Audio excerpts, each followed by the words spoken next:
Queridos vicentinos, soy Víctor, clavario mayor del altar de Tosol.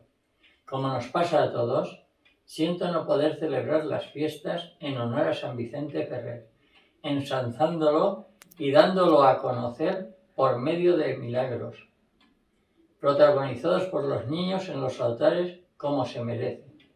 Pero también es cierto que la mejor fiesta para San Vicente es darlo a conocer con nuestra vida, parecernos a él, que siempre fue sembrando la paz y la reconciliación, así como asistiendo a los más desfavorecidos.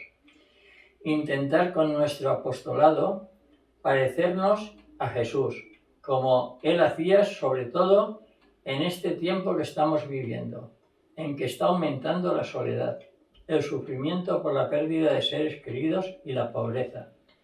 Vicentinos, unidos de corazón, celebremos nuestra fiesta este año en la intimidad de nuestros templos, pero sabiendo que al salir tenemos que reflejar en nuestra vida lo que San Vicente nos enseña, que es el seguimiento de Jesús.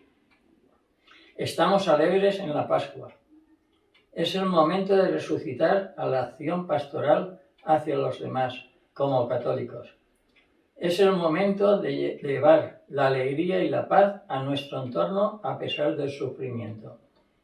Vamos a vivir nuestra fiesta con júbilo y pidamos a San Vicente que nos acompañe en nuestro caminar.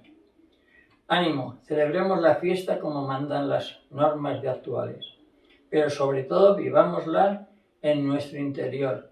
¡Visca San Vicent Ferrer!